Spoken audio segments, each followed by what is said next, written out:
right, a lovely Tuesday morning right here on Morning Cafe. Karibu sana. It is exactly 162 days left in this 2025. Tusha cross the other side. Tuko katika kipindi cha lala salama. My name is Fred Ndibuli. Karibu sana. Let's wake you up the best way we know how. How hot is your coffee this morning? Of course, this is the winning team. Last week nilikuwa nasema every day. This is the winning team. Nilisikia mtu appreciate. Yeah, it's good to be on the winning team. It's good to be on the winning team. Ali recognize. My name is Ann Odida. Karibu sana. All right, let's take a look at the headlines this morning on the Daily Nation. Eyes on Judiciary. That's a big headline there. Taifa leo kila serikali na mbwa kali wake. I tell you, tulikuwa tumeruka moja hapa. Kuna standard cornered by public. And it's the same story utasikia tu tukizungumzia. People Daily, and hapa ndio maneno inageuka masuala ya siasa. Ruto Raila pact opens battle for ODM bedroom, and we're still talking about Raila Odinga.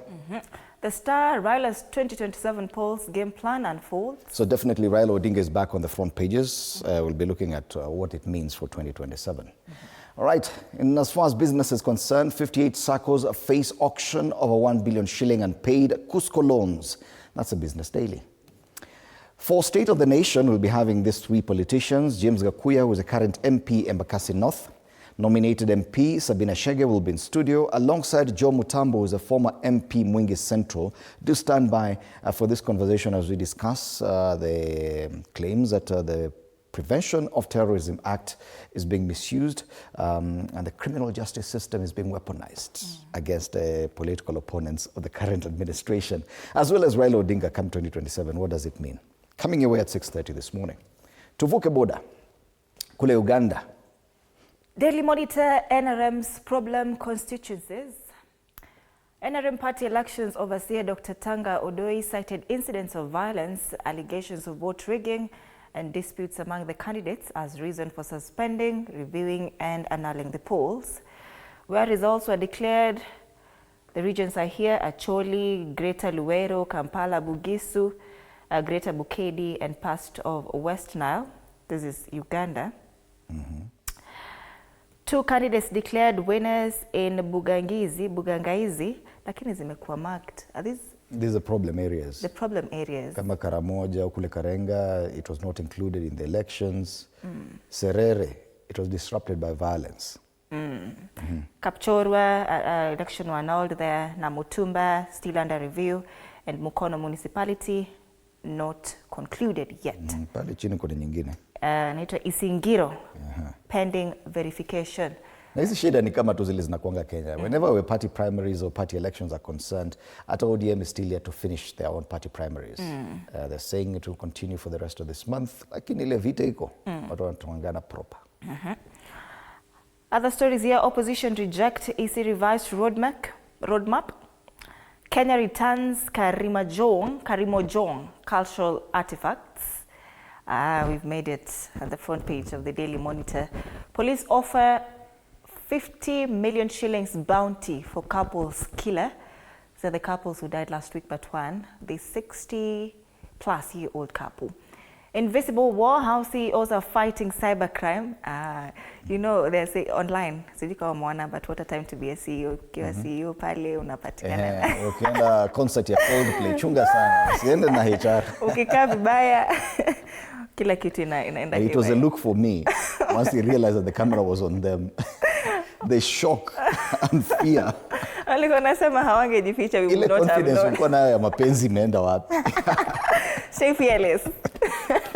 CEOs who once fought fierce market competitors must confront enemies they may never see. In this new digital era, it's not the speed of building that defines success, but the brilliance of defending. Right, that's a Daily Monitor. On the top strip, 4 more kidney transplants at Mulago. And of course, that's the Daily Monitor, Uganda. Still in Uganda matters, NRM still dominate the headlines on the New Vision. NRM gets over 20 election petitions. The problem with the party elections in Uganda for the ruling party, that's the National Revolution Movement. Museveni's full statement on NRM party primaries, but I'm shocked their primaries coming so early. The elections are next year. Party primaries this year. I guess it's to give them enough time for elections, because I think the elections are in February. 2026, yes. February 2026. February. So haiziko mbali sana. Na kama kawaida picha ya Museveni pale akiwa katikati ya umati wa watu akisalimiana. A crowd welcomes Museveni at Kololo as Kampala PDM tour ends. Wale washashika election mode proper. Other stories on the front page of this paper: Matters Education, the First Lady joins Mengo SS in celebrating 130 years. In the lifestyle pullout, and this is Isaiah Katumwa, the jazz maestro. He's been to Kenya and is quite a favorite. Isaiah Katumwa's show sells out. Matters Health, when bedwetting strikes adults. Kuna wale adult ambao bado maneno wanatumia ile inaitwa nini ile ya kufunika? Macintosh, yeah. And NRM primaries, women who defeated men. That's a story. Yeah, interesting. Pale juu, NGO boss murder, key suspects arrested. That's a new vision. Matters politics still dominating the headlines there. Tuvuke border tuingie Tanzania. Gazeti la Mwananchi, sarakasi za udiwani, kumekucha uchaguzi Chama cha Mapinduzi. That's the main headline there. Tusema ni mwendo wa vilio na vicheko, matokeo yakiwekwa hadharani, wagombea walia rafu, sura mpya za chomoza, Kinondoni kwa moto, kura zikirudiwa upya, vigogo UWT waingiwa hofu, waonya makundi. Anasema kwamba kazi ya kuhesabu kura, hii picha hapa, ikiendelea baada ya wajumbe wa Umoja wa Wanawake Tanzania wa wilaya ya Moshi mjini mkoani Kilimanjaro kuchagua wagombea udiwani wa viti maalum wa Chama cha Mapinduzi. Picha hiyo katika ukurasa wa mbele wa gazeti hili. Na ukumbuke ni miezi miwili tu, I think takriban 2.5 months to the election date in Tanzania. Yeah, imechacha. That is in October, 2 months, mwaka imeisha. 2.5 months, yeah, the year's ended. You see, now Uganda are looking forward to elections. Yeah, Tanzania looking forward to elections. What are we looking forward to this year? Christmas. Kutosamehe, kutosahau, hatari kwa afya yako. Forgive. Hey, forgive and forget. Napata sema ati kwanza if you're working with someone who's anakupatia shida kazini, samehe na usahau. Kutosamehe na kutosahau ni hatari kwa afya nani? Afya yako. That was so timely. Alright, kule juu, polisi wawili matatani, madai ya kuua raia. Habari kamili katika ukurasa 10. This is very similar to what is happening in Kenya. Polisi matatani, madai ya kuua raia. Nasema kwamba mkazi wa kitongoji cha Mgomwa kata Matumbulu jijini Dodoma, Frank Sanga na miaka 32 ameuawa kwa kile kinachodaiwa kupigwa risasi na askari polisi waliokuwa doria. Sanga alikuwa akimsaidia ndugu yake aliyekamatwa na askari hao akidaiwa kukiuka sheria za usalama barabarani. A traffic offense ends up in death. Wimbi wanafunzi vyuo vikuu kujiua. Mwanafunzi wa mwaka wa pili wa chuo cha afya na sayansi shirikishi Kilimanjaro alikutwa amejinyonga tarehe Mei 15 mwaka huu, na mwanafunzi wa mwaka wa tatu wa chuo kikuu cha Tumaini Dar es Salaam Emmaus Kajura aliripotiwa kujiua tarehe Juni 25 mwaka huu. You know, the sad thing is you get to third year and the pressure really sets in. I remember, ni kitambo ndio. I know it's like over 21 years ago I was in that level. But I know the pressure gets hard. It's a bit too much. Yes, projects and stuff like that. But itaisha. 1-2 years later uko na kazi, pesa imeanza kuingia, ushaanza kutuma fare. Uko tu sawa. Unaona mtu anasikia unasema 1, 2, 3 uko na kazi. It's better than taking your life, you know, but no. Mental health issues. Wadau wa ibana INEC vibali kwa waangalizi uchaguzi vikitolewa masala ya siasa. Gazeti la Mwananchi. Tukisalia kule Bongo, gazeti la Citizen, Malala's message, and this is something different. Matters Activism, turn policy on teen mothers into law. Yes, rights activist and Nobel Prize laureate Malala Yousafzai has praised Tanzania's recent efforts to reintegrate young mothers into the education system. During the reign of John Pombe Magufuli had said, msichana akipata mimba hafai kurudi shule. Na alisema hivyo, tunasumbuana ya nini? Sumeamua kuwa mama, mzazi, hakuna kurudi shule. Lakini sasa, according to this Indian rights activist, she's congratulating Tanzania for integrating young mothers into the education system. However, she emphasized that while the policy change is a crucial milestone, it remains vulnerable without a legally binding framework. Tanzania officially reversed its policy in 2021.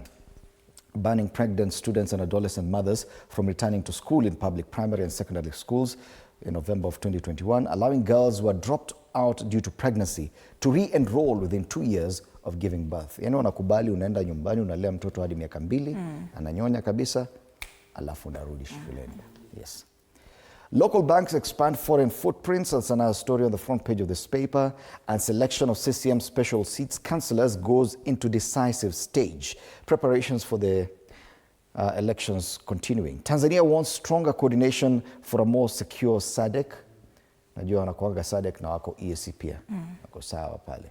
UDOM suspends admission into 9 teacher education degree programs in the University of Dar es Salaam, out of Dodoma. And Maximo in Tanzania as KMC coach. Ile tournament ilikuwa ianze jana, tutaangazia Kenya, walisema we don't have time. We didn't go? We didn't go. Now we'll be back. We are actually in Tanzania. Then Coach Benny McCarthy said, we're not doing it. Apparently he discovered there were players on the short list that he had not even approved. He didn't even know them. Oh, wow. Yeah. So these are the local regional dailies, and we'll be back to take a look at the local ones in depth in a short while. Let's take a look at the weather situation and the overview of the Zoom.earth map of Africa. Nothing much appears to change. Dots here of heavy cloud cover, especially on the northern central part of Africa. Eastern side, kuna a bit of dots of cloud cover. Of course, ikifika kule South Africa, Botswana, areas around Botswana and Mozambique, it gets a bit heavy. Kenya pia, it's enjoying a bit of cloud cover, especially on the southern part of the country and the central highlands. So, tuanze na wapi? Tuanze na Homa Bay, eneo la Lake Victoria, the Lake Basin. It is a bit warm this morning, 21 degrees Celsius. Feels like 24, which is a bit even warmer, but it will only get as high as 27. Light rains being experienced there as we speak, 3.0 millimeters. That's the rating there. Let's go down south to the coast. 24 degrees in Malindi this morning, feels like 26, partly cloudy day. Highs of 27 degrees. Precipitation in Malindi, 2.0 millimeters. It will rain this morning up until noontime. Very much like Homa Bay. Let's go up north to Turkana. And in Turkana, it's even warmer, 26 degrees, but it's a cloudy day. It feels like 27. It will get as high as 34 degrees later in the day. Hapa sioni kama kutakuwa na mvua. Yes, 0.0 millimeters of rainfall expected in Turkana. Garissa, on the other side. 23 degrees in Garissa, feels like 25, a partly cloudy day. Highs of 30 degrees, and precipitation in Garissa, 0 millimeters. Back to Nairobi, and it's still very chilly this morning, 13 degrees. Jana ilikuwa 12. And it will be mostly cloudy for the rest of the day. It promises to get warmer. Hapana, 12 degrees ikifika 6, lakini unaona itafika at least by Saturday 25 degrees. Today the highest will be 23. 0.2 millimeters, which is minimal rainfall, if at all. But it's quite chilly this morning in Nairobi. Tuone kama hiyo baridi, kijibaridi cha asubuhi kimeharibu traffic. Jana kulikuwa na section of Jogoo Road which had been closed to traffic, but it was heading out of town. It appears that is still the issue today. Around areas around Makadara, there's a section there, and you can see this section has been closed to traffic. I don't know if it's construction going on or something like that. And that is heading towards Buruburu side. Meanwhile, those heading towards town, traffic ni ile kawaida. Areas around Makadara, Mbotela, na pale mbele as you get to that roundabout that heads to Isli. Other than that, and I could see that these areas, that roundabout that heads into Gikomba was busy as early as 5:30 this morning. You can see how busy this area is. Haile Selassie Avenue getting into Landis Road. Pale kuna shughuli mingi. Areas around Gikomba, Kamukunji and Marikiti areas kuna a lot of traffic this morning. Thika Road, it's building up nicely, and you can see tayari as at how many minutes past 6? 16 minutes past 6. It's already loading from Mathare Mental Hospital all the way into that interchange. Further juu kule, there's a problem here. On Thika Road, all the way from that Allsops interchange mpaka KCA University, a long stretch of red, meaning that there's a serious delay there, and sijui kama unaweza avoid hiyo. All right, that's the traffic situation this morning. Nothing much on the other major roads. I can see nothing out of the ordinary on Outer Ring Road or Wayaki Way into town. All right, let's take a look at the quarter of the day.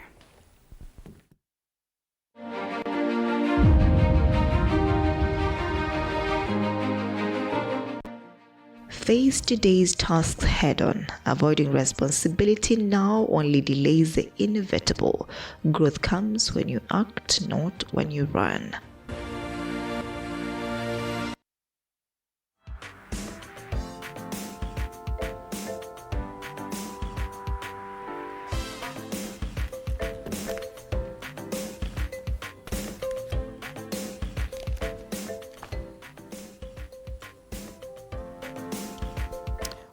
The dailies locally focus on what has been happening to the activists and some of those people who were arrested as a result of the protests of June 25th this year and Sabasaba Day as well. Yesterday, activist Boniface Mwangi was arraigned, but the state or the DCI chose to drop the terrorism charges. Now, according to the Standard, it's as a result of this individual, so that's the DCI boss, Mohamed Amin, and the ODPP being cornered by public, and that's a headline.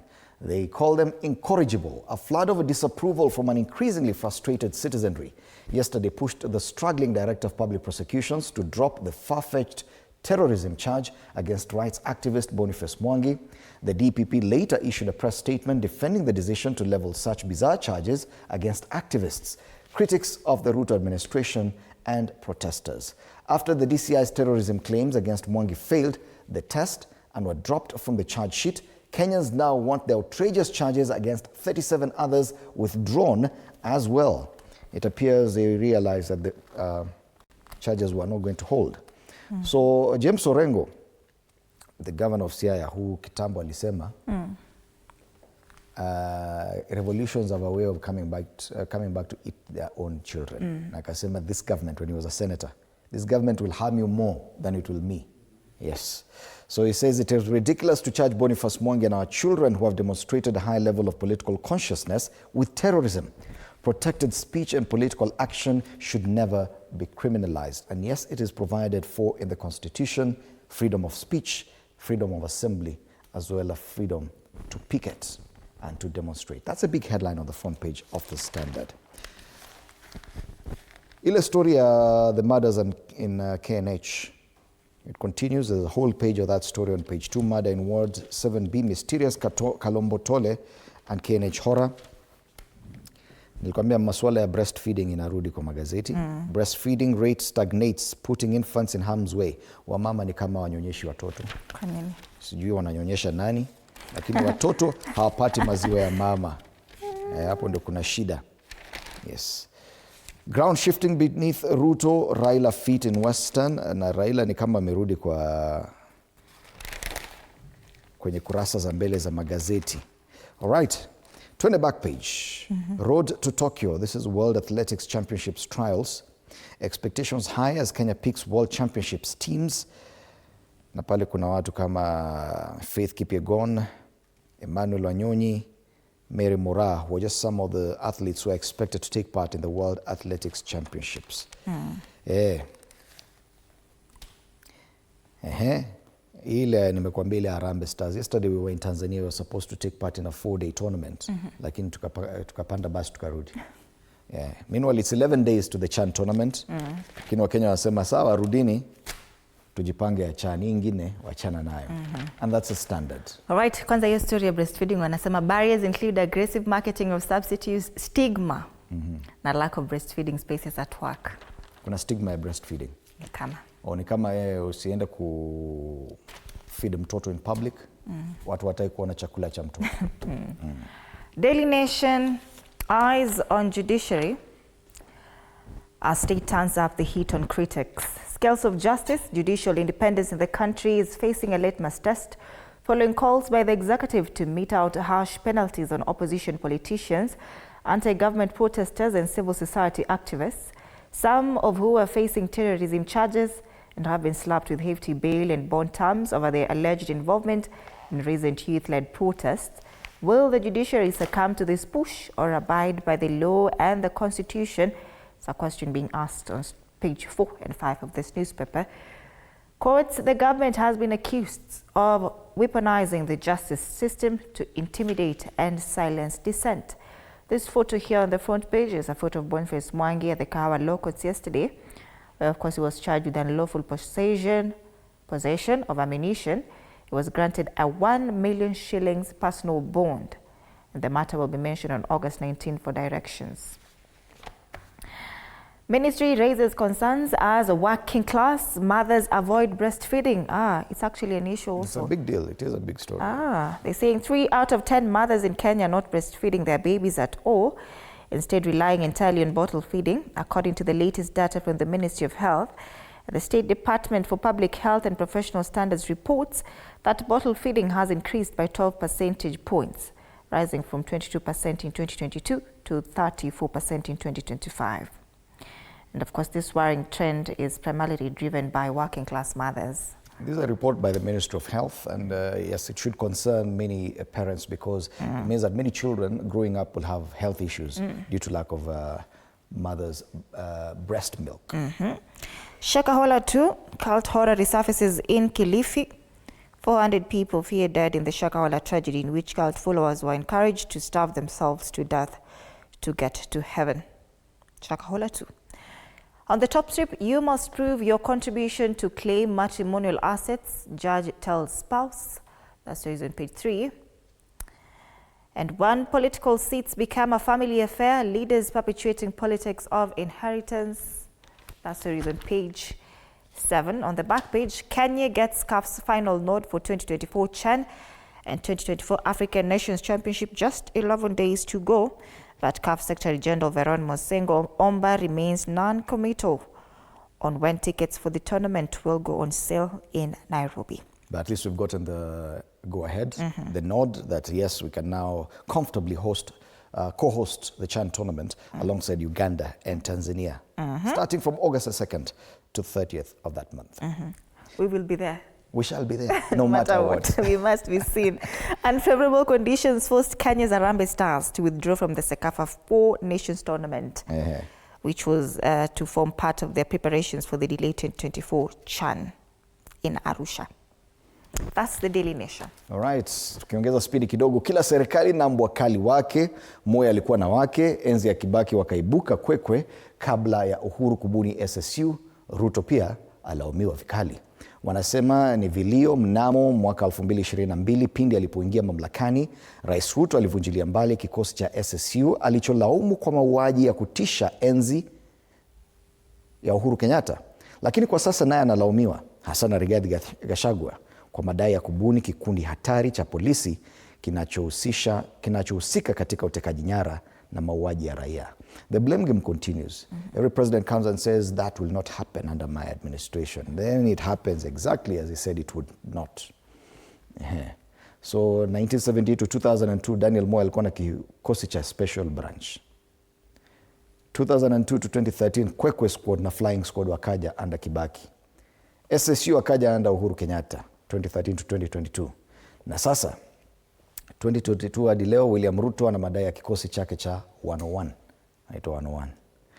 Vidokezo zaidi, Kindiki naye nguruma vikali. Hatua ya naibu wa rais Kithure Kindiki kumfokea mtangulizi wake Rigathi Gachagua inaonekana kufungua uwanja mpya wa vita vya ubabe wa siasa za Mlima Kenya. IEBC ataka idhini ya uchaguzi 7.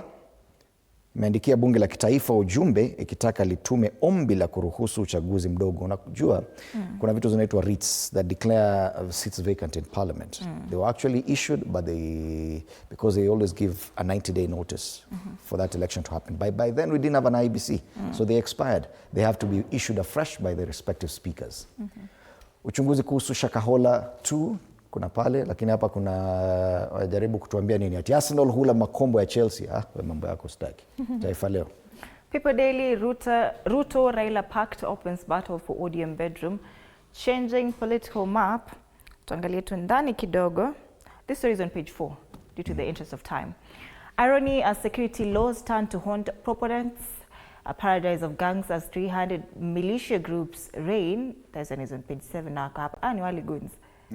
Kuna different groups, especially at the coast, central Kenya and western parts of the country. Na hii zikiendelea 300 militia, unajua kila politician ako na militia yake.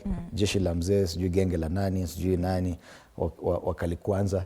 Ikifika 2027, these are the same people who are going to be causing problems. All right, and breaking traditions, fish farming takes root in arid Marsabit. That's the People Daily. All right. On the Star, and this is a free copy of the Star today, being a Tuesday, Raila's 2027 polls game plan unfolds. Strategy meant to rebrand his image, rebuild grassroots support. He gave an interview early this week to a TV station. He talked about so many things, including his push for an intergenerational national conclave, na akasema vile ward level kutakuwa na watu sijui 50 wa kutoka wapi. Ni mipango ya 2027 watuambia tunakuona 18. Counties in turmoil, governors and MCS squabble over and stall services. Upper counties affected by wrangles. In ile yenye executive na county assemblies inasumbuana. Huyu ni wa Isiolo karibu akuwe impeached sababu ya hizo wrangles. But there are quite a number of other counties including Kakamega, Bungoma and Nandi that have that problem. If you want to read more, the maps, it has been mapped out there on the front page of this paper. Tears of pain, loss, city small-scale traders saddled with debts and depression. And this comes from the destruction of property during the demonstrations. Remember, it is Tuesday, so this paper is not for sale. The Star, fresh, independent, different, and it comes with a complimentary pull-out of the MyGov for government tenders and job opportunities. So grab yourself a copy of this paper. Today, hata kama uko na 60 bob, usilipe ni ya bure. That's the Star. Business Daily, 58 SACCOs face auction over 1 billion shillings and paid Cusco loans. They say 58 savings and, of course, credit cooperative societies, risk bank account freezes, and property auction in efforts to recover 1.36 billion shillings they owe the Kenya Union of Savings and Credit Cooperatives, Cusco, which was hit with a multi-billion shillings fraud. The 58 borrowed and defaulted on the loans in the 23 years to 2024. And the state is seeking to prevent Cusco from collapsing after a 13.3 billion shillings haste, which triggered the arrest of 4 top officials and lawyers. The story is on page 2 of the Business Daily. The Nairobi Securities Exchange and Stockbrokers call a truce in CEO out to bid. That story is on page 3. On the ticker, Kenya youth favor mobile money wallets over bank accounts. KRA misses full year target by 48 billion shillings. They say that is for the ended financial year to June 30, 2025. Yeah, hapa ungeongeza despite higher taxes. Despite higher taxes. That's the Business Daily. All right, just a reminder that this is a panel we're going to be having starting at 6:30 this morning, which is in a minute or so. James Gakuya, MP Embakasi North, Sabina Chege, nominated MP, and Joe Mutambo, who's a former MP Mwangi Central, do stand by for that conversation. Tuangazie karakacha sasa. Wale cartoonists wachoraji wanasema nini kwa magazeti. Na tunaanza hapa na ya The Star, The Standard, which is usually the most colorful one. Maswala ya mpira, kuna team selection. Team selection. Unajua pale kwenye gazeti Nation wanasema ati ni stadium ilikuwa mbaya kule Tanzania. In other, I've read somewhere else. Other news sources wanasema shida ni ati Benny McCarthy alifika huko akaangalia lineup hivi akaangalia naona ito nani? Nani aliweka kwa team? Turudi, panda basi turudi. Benny welcome to Football Kenya Federation. Feudball. So they're feuding about the first team selection. If at all, for a small tournament like the 4-day tournament in Tanzania. And this is how all coaches in football just end up leaving. I can't work like this. I'm the manager, I should be selecting the first team. Unafika unapata ushaselektiwa. That's a Standard. The Star. This is a Daily Nation. All right, this is the Daily Nation. Let's keep juggling till 2027, and that's, of course, is former Prime Minister Raila Odinga. Lakini mikono iko pale ina point to abductions, Gen Z, health, security, education, economy, foreign policy, which, of course, is surrounding the president here. Raila alisema niko na yeye hadi 2027, so they'll keep juggling till then. On the Star, litmus tests, and we have the former deputy president there. Kuna huyu ni Raila Odinga na ile moye yake. Kuna by-elections inakuja. Na hizi ndio zitapima nini? Hizi karatasi zilikuwa zinaitwaje? Ukiwa lab, unaweka hapa chemical alafu unaingiza karatasi. Ndio litmus paper. So the by-elections will be a litmus paper, and the MOU with Raila Odinga will also be a litmus paper. Interestingly, you've realized Raila Odinga is back on the cartoons and on the front pages. Yes. He could be the greatest litmus test. It's a cartoon on the Star. People Daily. The president again. Gachagwa's allies in UDA wako pale chini, lakini the president is looking at the new IEBC team saying where there is smoke, there is fire. The time bomb. Jana nilikuwa na listen to a certain story where, you know, Gachagwa's allies sahi wako under hot soup.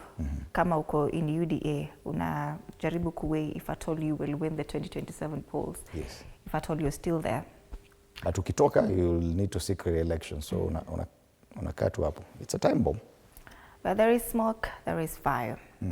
That's the People Daily. Later on the show, today we have a packed show. Dialogue or division is a question we'll be asking my guest today. That is Reverend Dr. Alphonse Kanga, Regional Chair, NCCK, and of course Bishop John C.W., General Overseer and Senior Pastor at the Share the Love Center at Kendal, Murang'a County. We know that the church has also been on the forefront of calling for dialogue and to an end to, of course, police brutality and protest. So they'll be telling us from their end as the church, what does, let's talk about viable dialogue. How does it look like for the church? Right. That will be coming later on, of course, after State of the Nation. But meanwhile, do interact with us on our socials, TV47 Kenya on Facebook and on YouTube. On X at TV47 News KE. My handle is at Ann_Odida. The hashtag is Morning Cafe. My handle is at Fred Indimuli. See you after the break.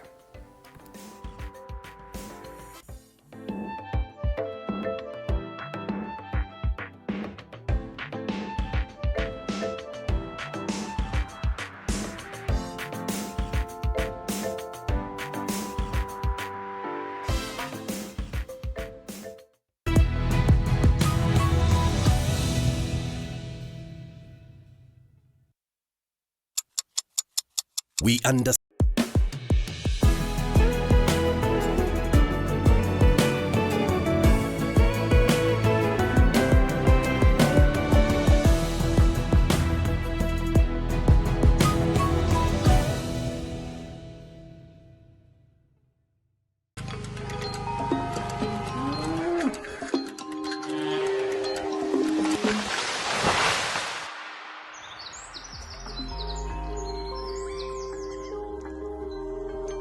Our world is changing every day, and so should we, for the better. Each week, we tackle the big why, the question that should be on everyone's minds. Why isn't this fixed yet? Deforestation, global warming, and the adverse effects of climate change. The future isn't just something that we inherit, it's something that we create. Join us on The Green Fix as we tell the stories of those who refuse to give up.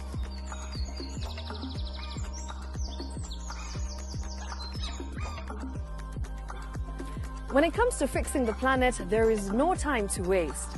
Join me, Shiksha Arora, on Thursdays at 9 p.m. on The Green Fix as we look into the big why, you and I.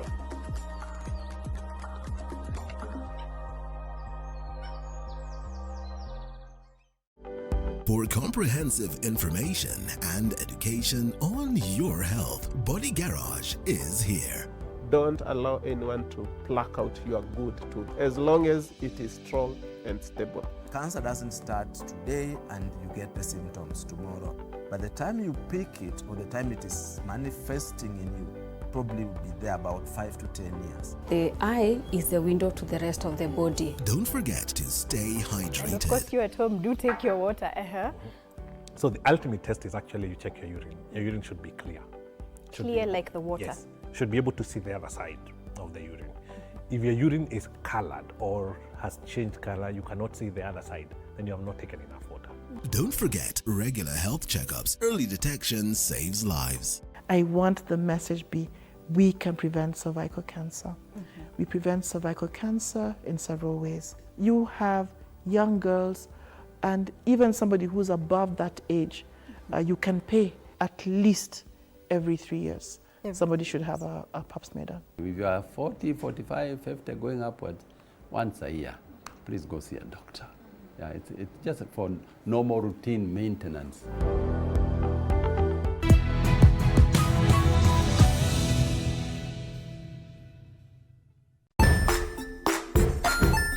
Hey there, friends. Welcome to Kids on the Block, where fun and imagination come alive. We dive into magical world filled with exciting adventures and awesome friends. What position were you in? I was number 2. What position were you? Number 1. He decided to cross the bridge by his house and look for food on the other side.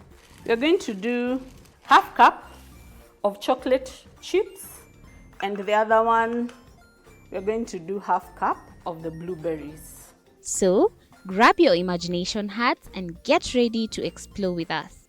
Join us every Saturday at 9 a.m. for new friends, amazing stories, and tons of laughter. Jiunge nasi tunapoangazia safari za viongozi bora.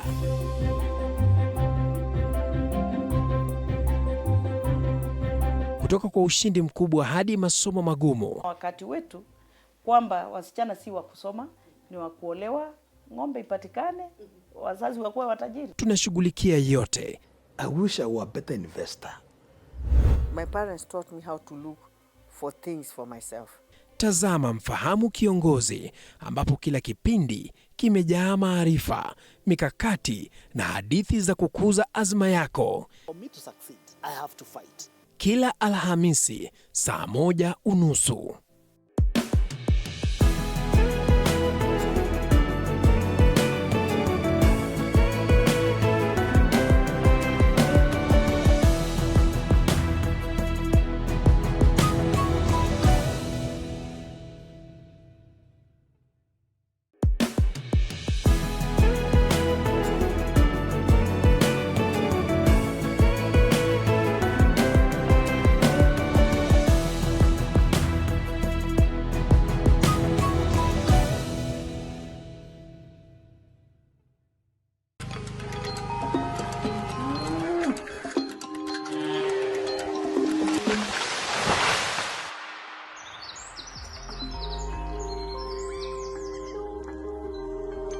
Our world is changing every day, and so should we, for the better. Each week, we tackle the big why, the question that should be on everyone's minds. Why isn't this fixed yet? Deforestation, global warming, and the adverse effects of climate change. The future isn't just something that we inherit, it's something that we create. Join us on The Green Fix as we tell the stories of those who refuse to give up.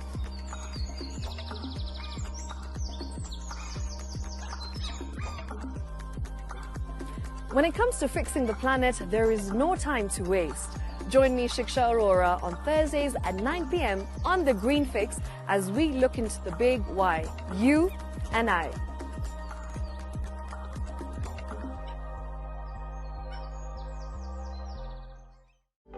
For comprehensive information and education on your health, Body Garage is here. Don't allow anyone to pluck out your good tooth, as long as it is strong and stable. Cancer doesn't start today and you get the symptoms tomorrow. By the time you pick it or the time it is manifesting in you, probably will be there about 5 to 10 years. The eye is the window to the rest of the body. Don't forget to stay hydrated. And of course, you at home do take your water. So the ultimate test is actually you check your urine. Your urine should be clear. Clear like the water? Yes. Should be able to see the other side of the urine. If your urine is colored or has changed color, you cannot see the other side, then you have not taken enough water. Don't forget regular health checkups. Early detection saves lives. I want the message be, we can prevent cervical cancer. We prevent cervical cancer in several ways. You have young girls and even somebody who's above that age, you can pay at least every 3 years. Somebody should have a pap smear done. If you are 40, 45, 50 going upwards, once a year, please go see a doctor. Yeah, it's just for normal routine maintenance.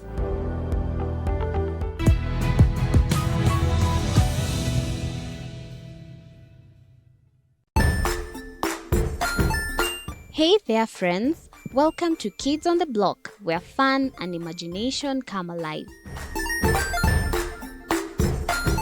We dive into magical world filled with exciting adventures and awesome friends. What position were you in? I was number 2. What position were you? Number 1.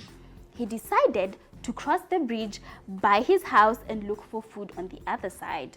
We're going to do half cup of chocolate.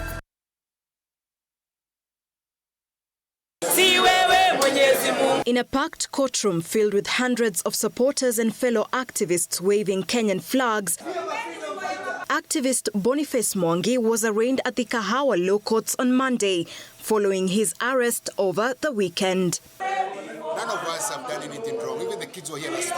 Initially, Mwangi was suspected of facilitating terrorist activities connected to the June 25th protests. Protests that saw widespread public anger, leaving 19 dead and 531 others injured. One round of 7.6. However, on Monday morning in court, the terrorism charges were formally dropped. Instead, Mwangi faced 2 lesser charges related to the alleged possession of ammunition without a valid firearm certificate. Mwangi pleaded not guilty to the charges.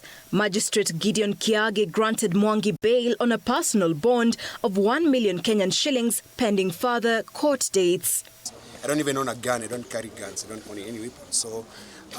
So they thought I had money in the office. If you look at the search warrant, it said that they have information that I use mageuzi to distribute money to goons. I have never worked with goons my entire life. Human rights groups as well as Mwangi's legal team have continued to criticize the government in what they called a politically motivated crackdown on dissenting voices. So today is a win for the Kenyan people. It's a win for us, and we are telling him we'll be here next time you arrest any other person. Utatupata hapa, hapa. We must defend our constitution. If Ruto wants to be the ODPP, then he should become the ODPP. Otherwise, let the courts do their jobs. This will not deter us. We are not intimidated at all, and we shall continue to push for change. Radio 47 101.2 Kisumu. Hapa ndipo. And unconstitutional attempt to change the government. If you finance some people to carry machetes, crude weapons, petrol bombs, to destroy people's property and government installations. What is that called? It's called terrorism. This case is set to be mentioned on the 21st of August, where the prosecution is expected to present its evidence. I'm a free man! Sheila Chelangat for TV 47.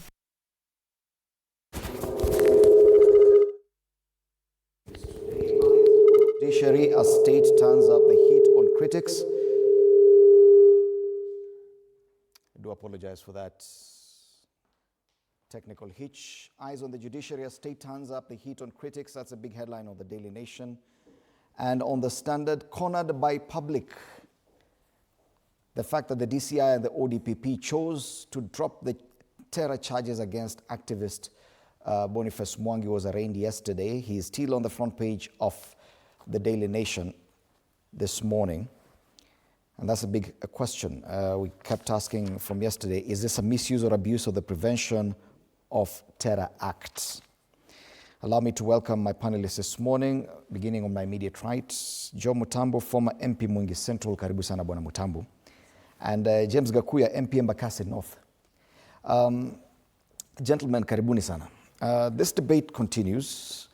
The Prevention of Terror Act has a proper description of what constitutes a terror act, and it continues to list issues like destruction of property, threats to human life and the state, and these are the charges that some Kenyans have been subjected to. The fact that the DPP and the DCI both chose to drop the charges, anti-terror charges against Boniface Mwangi, do not prevent us from seeing this fact that he was still arraigned at the Kahawa Law Courts, which is the largest court in Kenya dedicated to counter-terrorism cases and related high-risk cases. So the intent was clear. Boniface Mwangi was to be charged with anti-terror charges. And the question this week is this administration simply misusing the Prevention of Terror Acts by criminalizing the criminal justice system? Bwana Mutambo. Not the only terror act which is being misused. Even our own constitution. Probably all the laws which exist in this country are being misused by this administration. Name them. Coming up with unconstitutional budgets which Kenyans feel that this budget is not right. charging somebody with a criminal act, with a terrorism act.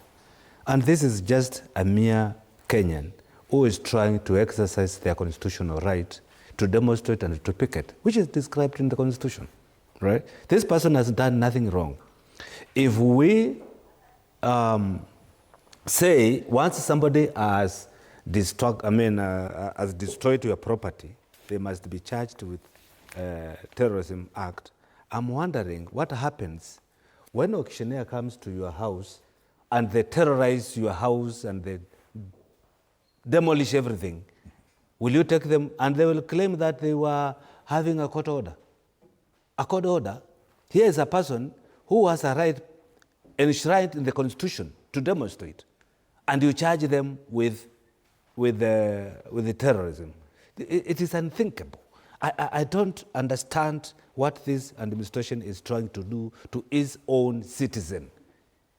You know, we have had regimes before, and what we are seeing today, even people trying to assemble or trying to organize a rally somewhere, if you are not for government, we saw leaders being blocked for the first time, our roads being blocked by police, just because there is a team of politicians somewhere trying to sell their agenda. President walks free. I've never seen police block president from going to a rally somewhere.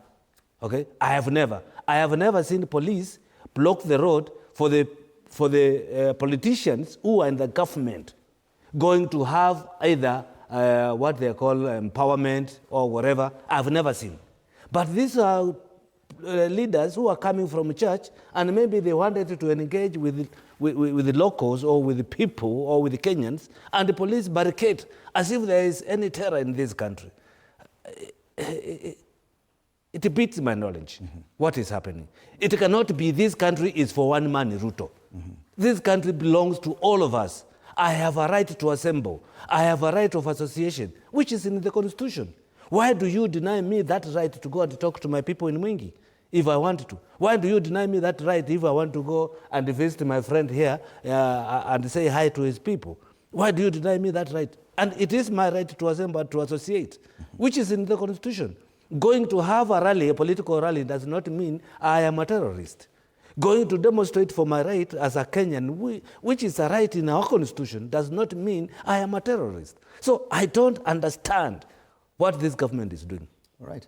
Bonagokuya, as a legislator, you've been part of the lawmaking process for a while now. And this is not the first time that the state, and not just this administration, that any government has been accused of criminalizing the justice system, preferring charges of terror against those dissenting against the administration of the day. Do you think it's an issue of legislation that Parliament has failed Kenyans and allowed the state agencies to misuse some of our laws to target dissenters? Thank you, Dimuri. Allow me to salute viewers wherever they are watching this morning's show from, and coming to this big matter of terrorism charges. What I would tell Kenyan is that the policymakers has done their job, and they have distinguished every charge. That's the reason why in the rest of the regimes that has gone, you have not found politicians being aligned to court under this terrorism act or these terrorism charges. And the preferable charges are incitement. And that's what we have seen, the Moses Kuria and the rest being charged in the previous regimes. Let me say, today, this country is not under the old constitution, and this country propagated the new constitution. And none of us, including the ruling, the state, all of us should be abide under the rule of law, and there should not be seen any misuse of executive powers. Police are there, and they are well designed and distinguished. And I can tell you, police are not mad. Police cannot wake up and force themselves to a particular church and deny politicians to make entry to church. Those must order us from elsewhere, either from the highest level of the land or from the IG, because no such act can be done by police without orders. And what I would say, the terrorism charges that are now preferred to most of those who are arrested from the last demolitions. We just want to do cover-ups. We just want to divert issues because it is known and very well known. And we are not coming from a universe. We live here. And we witnessed goons in one of the recent demonstrations being escorted by state officers, the public service, to mug, to root in the city, working with what we call a praising of one William Ruto and the governor of Nairobi. We saw and we witnessed the goons carrying jembe handles and other ammunitions that actually nobody could understand that police officers could man such kind of outrageous goons. Where we are, either the state deliberately want to wreck this country into chaos, into mayhem for a particular reason.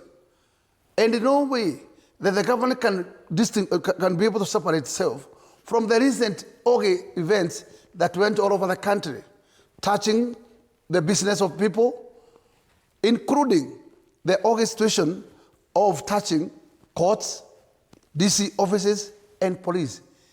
There is no way anybody can tell us that the government was in dark and the government was caught unaware. Why do we have intelligence agency in our country? Intelligence agency business is not to arrest, is not even to dare to criminalize anybody. Their duty is to spy. And after spying, they report to the necessary agencies to take action. Today, the arrests are made by the same intelligence agency. Where have they gotten those powers from? Those are misuse of power. Misuse of power. Okay. And let me tell you what I can tell you. Lastly, we witnessed the son of Muturi. If Muturi was just somebody, his son even today could not have seen the light of the day. But he intervened through State House, through the head of state, which took the head of state to make a call to the intelligence. If the head of state could have called the DCI or anybody or IG, we could be aware that the intelligent people are not the one who are used to do what we call hijacking, arresting, and most likely even those elements of extrajudicial killings, because they have taken a route that is not their route, and they can tell Kenyans why have they stepped out of their mandate, because that is not their mandate, and we have team of battalion which is mandated by the law. So in case I want to tell you that the policies are made and they are there, but they are ignored because the regime want to achieve something. And I believe the regime want this country to go into chaos.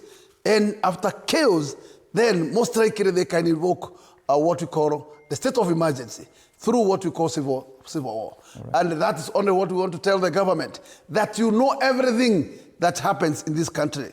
And you cannot lie to Kenyans that you don't know. The head of state is in record telling Kenyans and the world that those who are arrested, those young people, now they have gone back to their homes. So he's aware of those being abducted, even where they are, and even the time when they get back to their families. Right. And this case, it tells you the head of state is aware of everything because he's informed. An intelligent unit reports to him. So nobody can tell us that he does not understand what happens. If the government was not aware that there's a plan to touch courts, police, and even the DC offices, where were the intelligent? Were they in Uganda or were they operating from Somalia? All right. And I'm just looking at the Prevention of Terrorism Act. Allow me to welcome Sabina Chege, nominated MP, to this conversation. Good morning, karibu sana.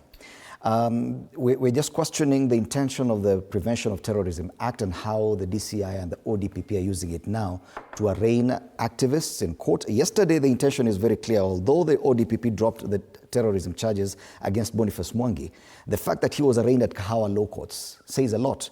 This is a court dedicated purely to counter-terrorism cases and related high-risk cases. So that was the intention initially.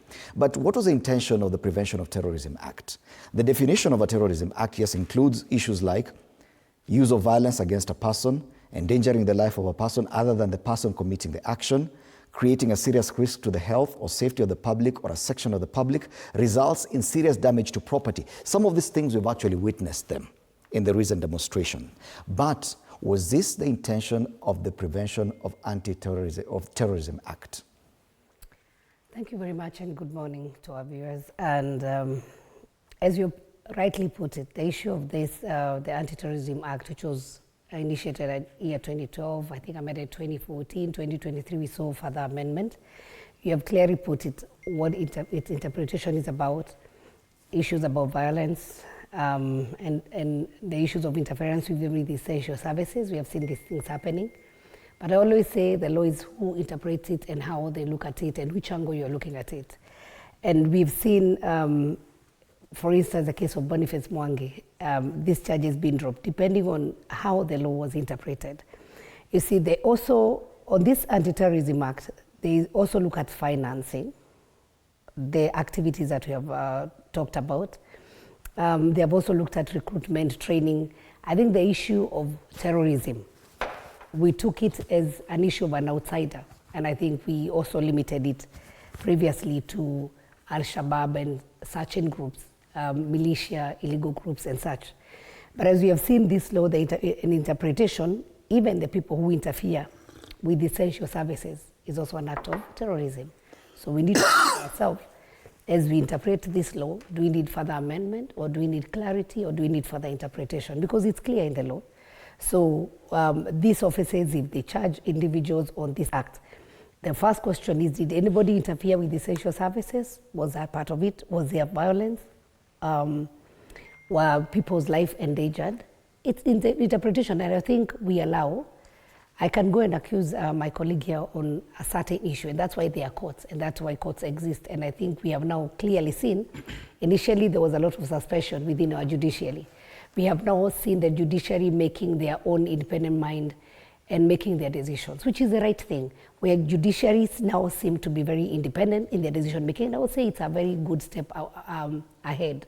So I can be accused, I can be taken to court, but why do courts exist? And I'm asking you this as a legislator, because you're part of those who make these laws. Yes. Was this the intention of this law, that while the Constitution provides for the right to picket and to demonstrate and peaceably and unarmed, and the right to associate, activism is not a crime? But when we see the Anti-Terrorism Act being used to arraign activists in court, was this the intention? Activism is not part of the Anti-Terrorism Act, actually. It is not part of it.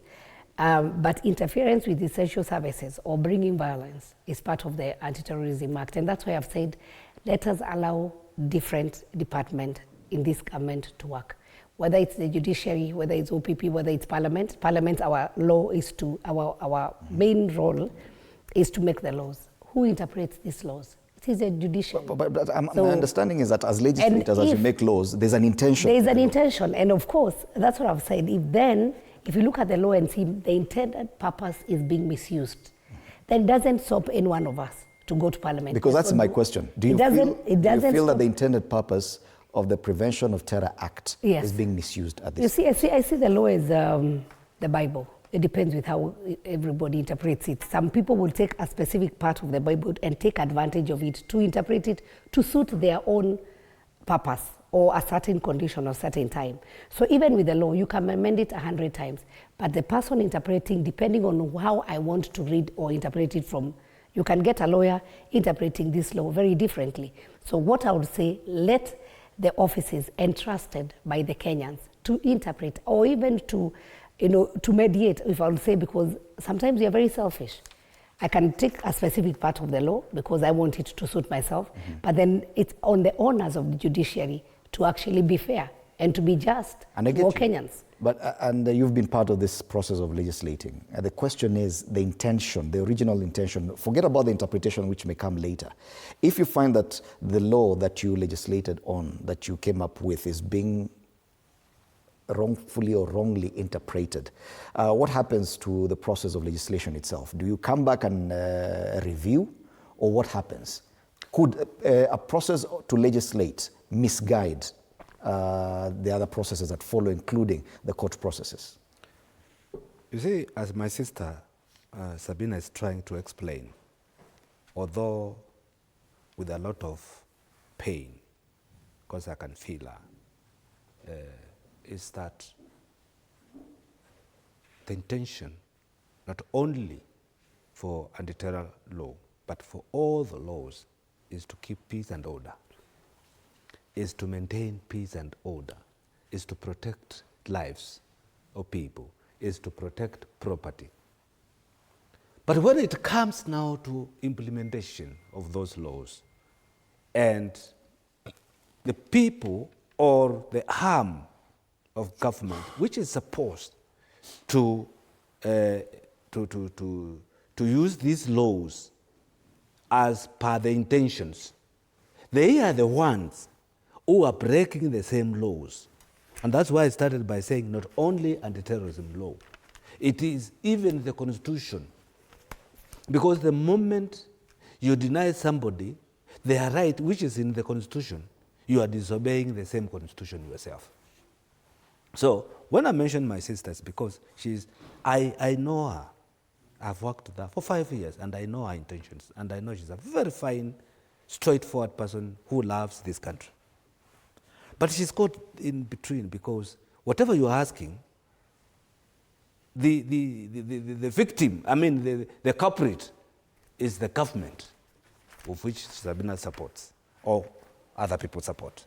And that's why you see the challenge of answering your question. But a person like me, I'll look at you straight to your eyes and tell you the current government is misusing all the laws in this country, not only anti-terrorism, because it beats nobody's knowledge.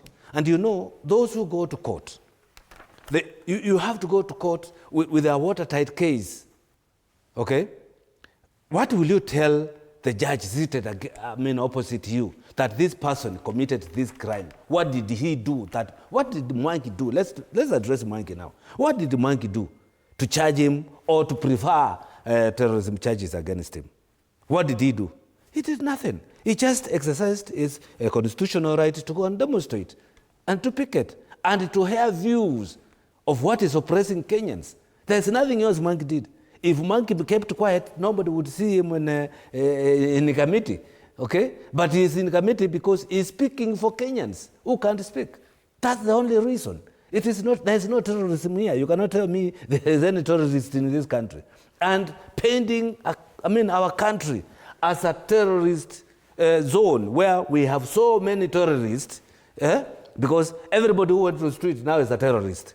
So what picture are we giving international community about our country? You know, we have to think also. If we have 10 people charged with terrorism, so those who would want to come to Kenya, they feel, no, Kenya is full of terrorists, and I will not go. I will not engage with Kenyans because they are terrorists. That's the picture we are painting out there, and it's a very bad picture for our country internationally. I don't know whether they are looking at that. So the intentions of this law are being misused by the current regime, and that is the answer. And I can tell you, even those officers who sit there, they're having it rough. You know, we talk. We are Kenyans and we interact.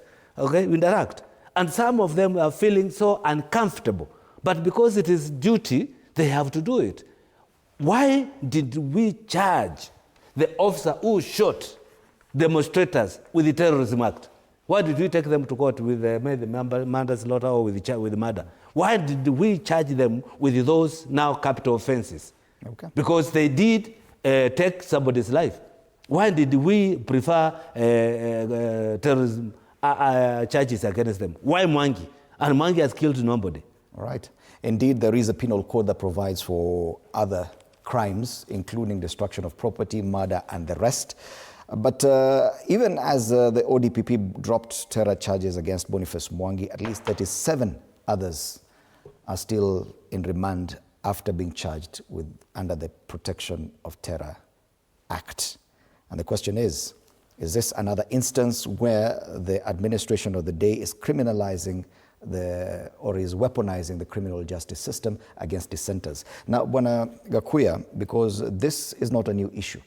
When you were campaigning for President Ruto back in 2022, early 2022, you were part of the team that accused the administration of the day of weaponizing the criminal justice system against the opposition, which included the former Deputy President, Rigathi Gachagua, who was a presidential running mate, and his boss, who was Deputy President then. And this has been seen over various administrations, that each administration comes with its own systems and it's hell-bent on weaponizing the courts and the security agencies against dissenters. Do you agree that this is not a problem of this administration alone? Edimoli, what I would like to say, where we witness 2 terms of these unnecessary burdenness is only the 2 terms of Mwai Kibaki. Well, previously, before Mwai Kibaki, we had the Moi, and we had a dictatorship regime for 24 years or through. But things changed when Kibaki came in. But we also get to the same boat when Uhuru came. Because in his second term, Uhuru, in his first term, he was quite okay. But in second term, after making marriage with Laila, then he turned against his people. And he's in record saying, I'll kill the friendship of those who have been my friends and I'll create new ones, which is okay. And we went and climbed the mountains. The beauty of Uhuru, he never decided to go wrong to punish his deputy in the manner the current has done. He never did go that outrageous to punish his original followers to such charges of terrorism. But he was using incitement charges to mute and to slow down those who are against his regime. What this regime has gone, it has gone extraordinarily extreme. And this regime has gone back to Moi era. And it has become too dictatorship even than Moi. I can tell you, it will better be the Moi regime other than being in the Ruto regime today. I can tell you for sure, the manner in which things are done haphazardly in this country is like as if we are in one party and we are past those eras of multipartyism. The democratic space is nowhere in this country. And that's why the president and his team is out to mute anybody who want to speak out and make any different voice other than what he want to hear the music from the leadership. And therefore, anybody who is against the line of the state will face such extraordinary charges because they want to be muted. First, they have tried to mute the youth through abductions and hiding them for more than 3 months, and extrajudicial killing. They have seen that route has taken a nag, and they have now used another diversion. Then they are using terrorism, just to make sure that they mute and put behind the bar these youths, including politicians that are not on their side. This is completely out of order, and I am calling William Ruto and his regime to realize this is not a revolution government. This is not a government that is a military government. This is a civilian government. And we have to follow the order. And we have to respect the Constitution. And William, you have failed to respect the Constitution. You have failed to protect the people as your oath alleges. And you have failed to protect the property of the people. Nobody can tell us that the government has no power to protect people's property if it wishes to. Okay. But they are deliberately, I have said it and repeated, They have just delivered to go that way because of their particular motive that they want to achieve. All right, and I want to pose it to you, because all of you were in Parliament in 2014, that this is a problem with the legislations, especially from the National Assembly. In 2014, the Security Laws Amendment Act was passed, which was a controversial piece of legislation that allowed the state to do so many things. Now, what we are seeing now could be a direct result of that. Madam Shege, you do agree that MPs have contributed to a great deal to some of this misuse of the laws by successive regimes to try and counter dissent.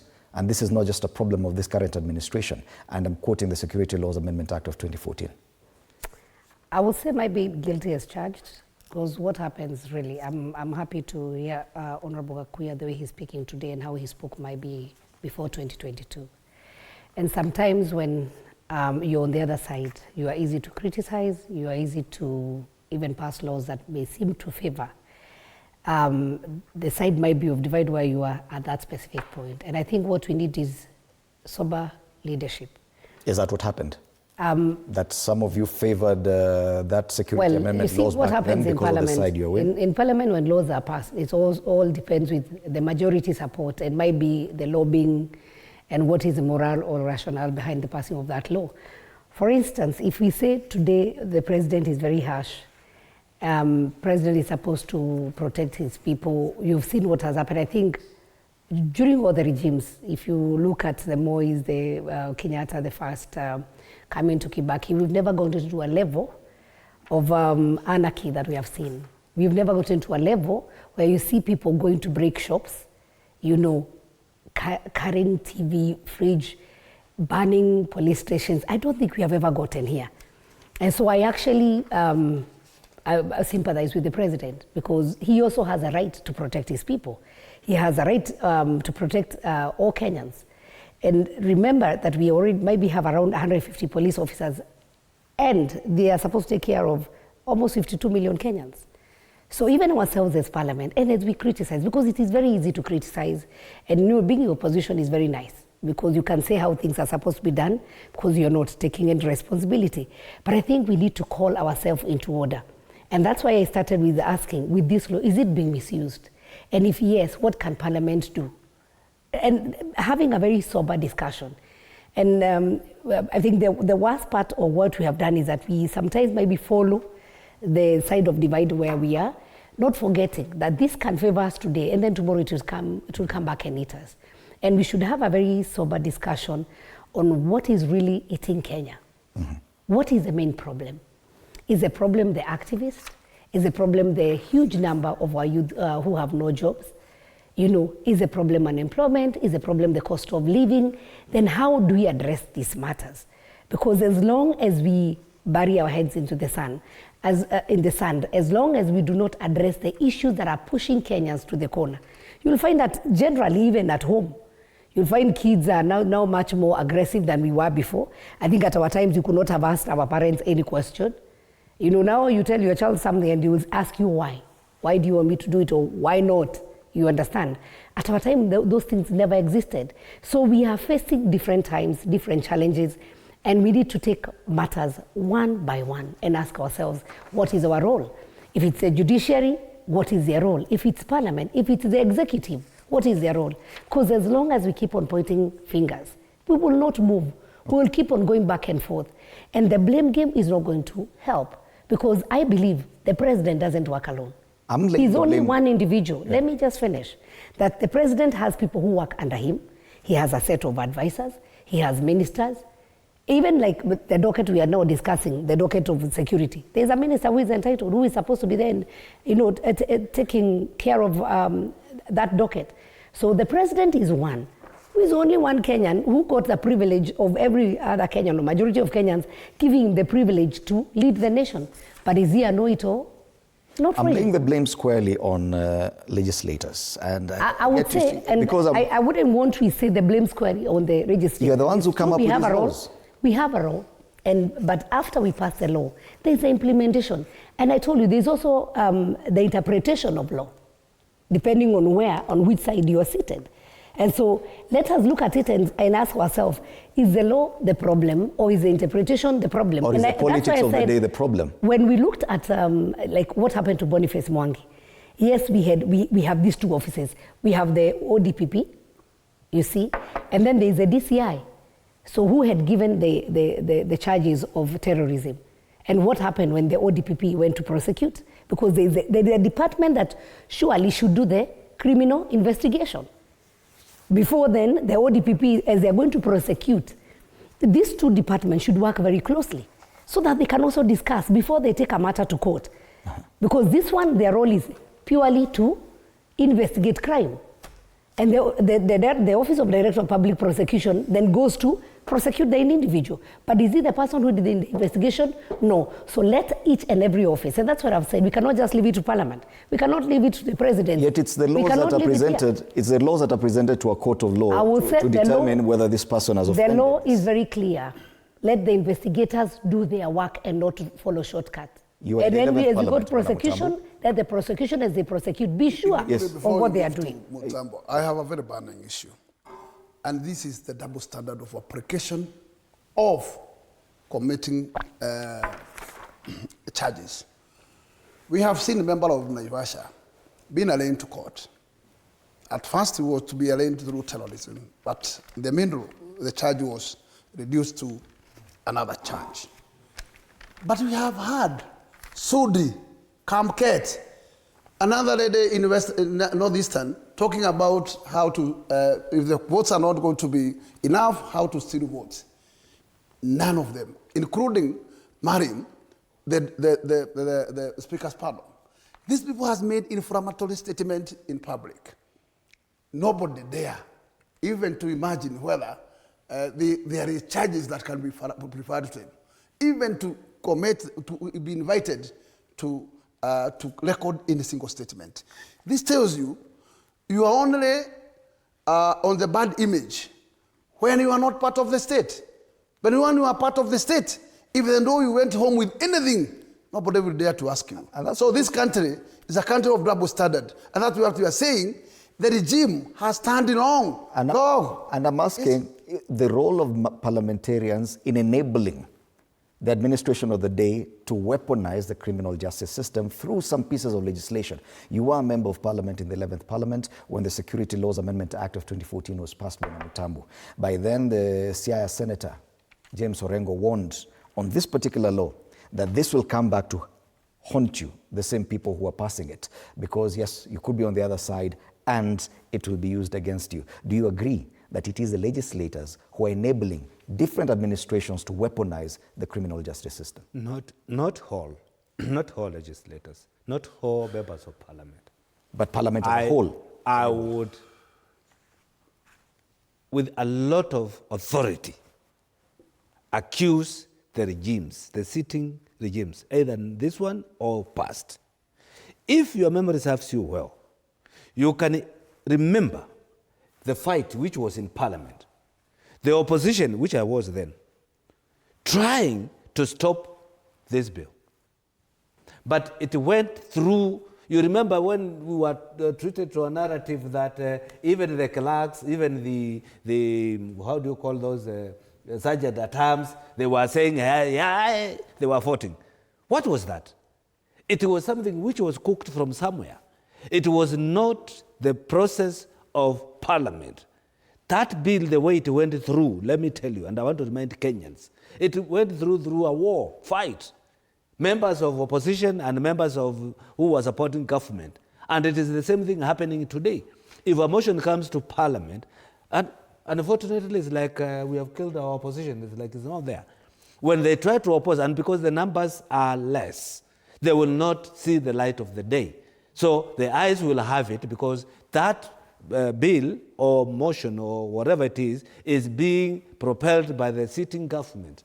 And that's why we see where the problem coming from. Because the interest of the government is what takes precedence in the parliament. And I remember talking in this talk show and telling you, do we have members of parliament who think for themselves, who act for themselves, who act with their own conscience? The answer is no, unfortunately. They go to parliament to do what the president wants them to do. And when we come back to the issue of 2022, when we were voting, and I had my friend being accused of being part of selling the President Ruto supporting. It is not Kaguya who supported Ruto alone. All of us did. Actually, in this panel, maybe it's Sabina Shege who was on Jubilee. Yes, I was also part of Jubilee, but we supported Ruto because we believed in him. But what we believed in him came to change because the man we thought he was, he came to be something else. It is like when you marry somebody, believing that they are good to you, to your life, okay, either man or female. And then they change. You divorce. You don't stay with them. When you see this person cannot live with me long, you just divorce. And that's exactly what happened to Ruto. Ruto divorced people who supported him. All of them. See who is on their table now. It is those who never supported him, apart from 2 or 3 of you.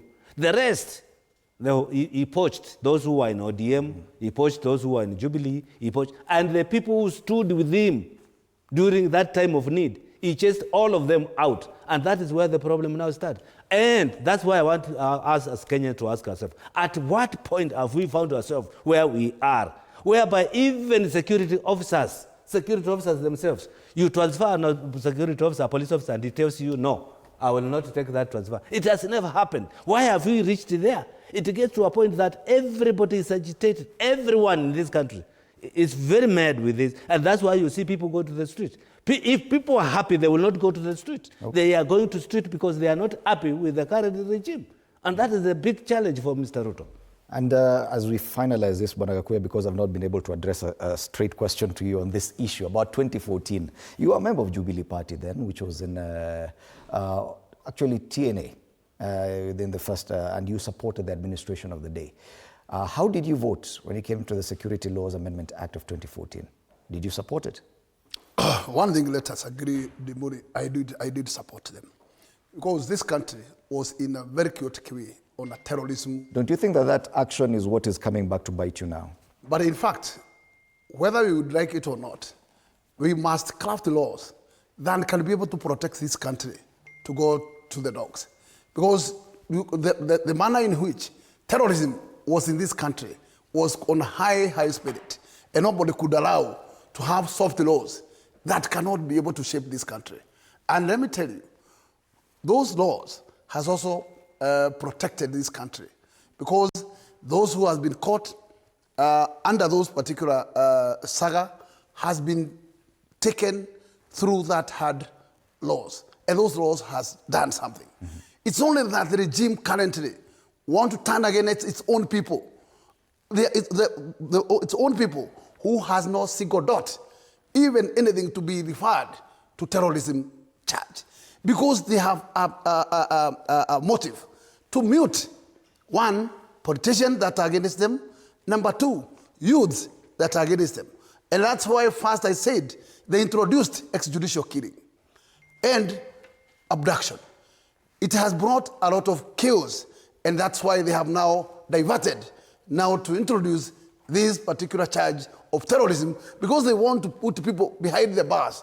It's only that people are the mercy of the court, that court decides to measure the threshold of that particular charge, and it has allowed to give votes. And that was the intention of this particular terrorism charge, was to make sure that people are silenced and they are behind bars. Okay. That was the only motive. But Idumuri does not mean this law is not required. This law is required because this country has been under pressure, under threat from our neighboring Somalia. And there is no way we could deal with them without have this punitive kind of law. Yes, indeed. Questions abound about whether or not this is a misuse of the Prevention of Terror Act. And we're just looking at the patterns over time when it comes to pieces of legislation that emanate from the National Assembly, especially, and how successive regimes have used them. On the front page of the Standard, they say, cornered by public, the ODPP forced to drop anti-terror charges against Boniface Mwangi, but 37 other people who were involved or were arrested on suspicion of taking part in the June 25th protests and the Sabasaba Day demonstrations are being charged, are facing terror charges. And the Daily Nation aptly puts it, eyes on the judiciary, which is the arm of government tasked with interpreting the laws. So is the administration of the day weaponizing the criminal justice system? Is the big question of the day. I want us to move on to the next conversation. It's about the IEBC. Finally, we do have an IEBC in place. They came up for the very first time to speak at the weekend, talking about their plans going forward. And I thank you, Bwana Gakuya, you mentioned the issue about some of the debates that are coming up and the amount of public confidence that people have on the IEBC and whether or not they'll be able to carry out a free and fair election come 2027. Madam Shege, we've had some of your colleagues from the National Assembly talk about the intention or plan to rig on behalf of President William Ruto to add votes for him, and it's not just come from one member. At least two have talked about possible manipulation of the votes come 2027. With the kind of trust deficit that the IEBC, and not just this one, in history, all electoral bodies, from the ECK, IEC, and now IEBC, the kind of trust deficit and low public confidence they faced. What does this portend for the current IEBC, which is just starting out 2 years away from the election? Some of the statements we hear from your colleagues. I just want to say that some of those statements are unfortunate, but you know, when people get the mic, especially in political rallies, people tend to go beyond what is reasonable, I would say. And I think you had the Prime Cabinet Secretary condemning and saying those people make even the president look like he would be involved in rigging, but those were no sentiments from the president. And those were sentiments that were done in political rallies. What I would say is that we have now a new IEBC. It's upon themselves, and they have the onus to gain the public, for the public to have confidence in them, depending on how they're going to conduct the elections. We have a lot of by-elections coming up. And so they need to up their game. They're the ones who need to win the confidence of the public. And I would say, whether it's myself, Gakuya, or Joe, who is the chair or who is a member of IEBC, they are just very few individuals. You know, elections involve such a huge, number of people. But they are the ones at the helm. They are the ones who are given the responsibility from the way they will recruit the people to conduct the elections, going all the way to the grassroots, the transparency. All these things need to help them gain public confidence. But for now, what I would say, I wish them well. I wish them very well. I wouldn't be bothered by those sentiments that made by those honorable members. I don't think they were official statements. People sometimes, even in parliament, and I always say they play to the gallery sometimes. Somebody wants to become popular with a specific statement. And so once if I say this, the public is going to react, and that's my only way of being known. Politicians, we are funny sometimes. So what I would wish is that the IEBC, we have already many pending matters. We need voters registration. We need to gain the public confidence.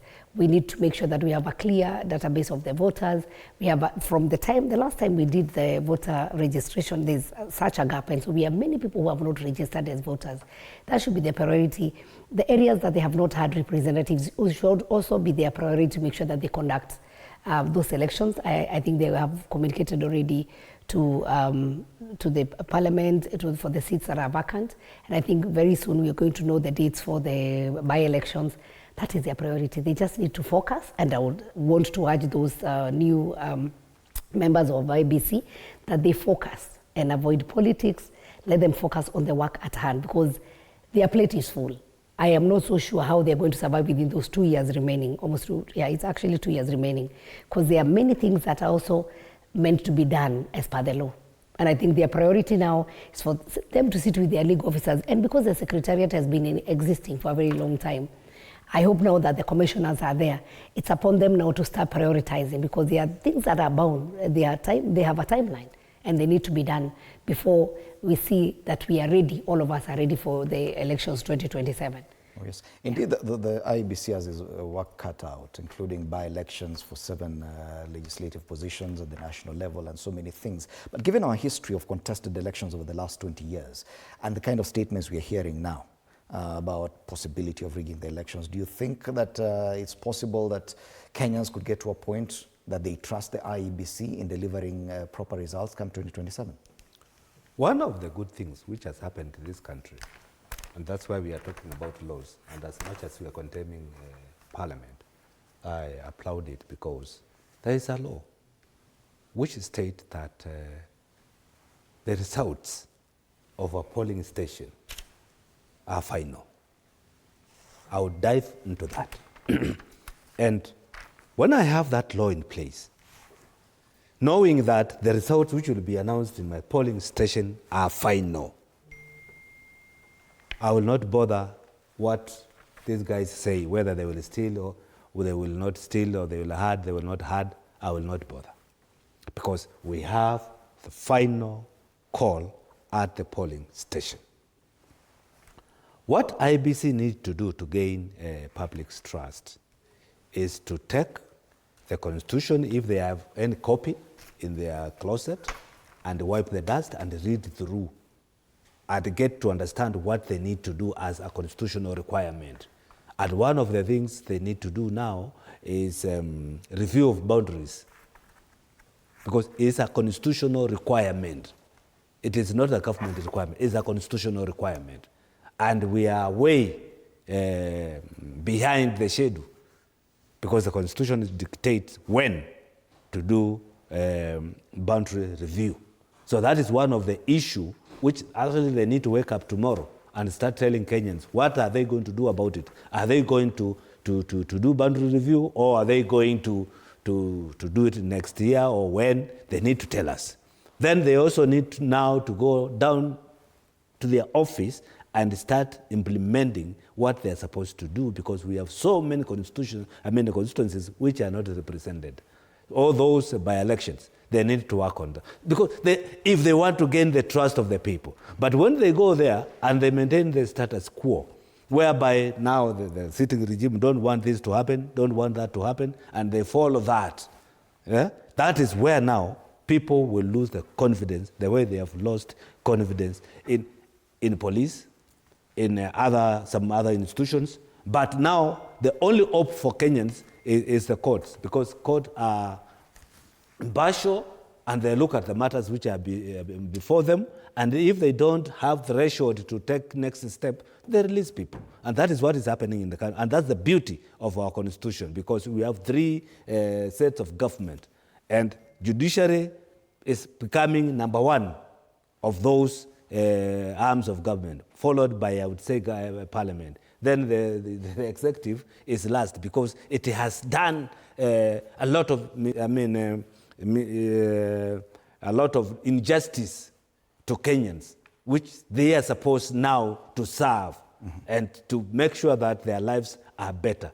Our lives, let me tell you, I don't know what to say about Kenyans, because our lives is no more. We are finished, kaput. And if we say to add another 5 years, I think many Kenyans will die or leave this country. Because this government do not want these Kenyans to survive.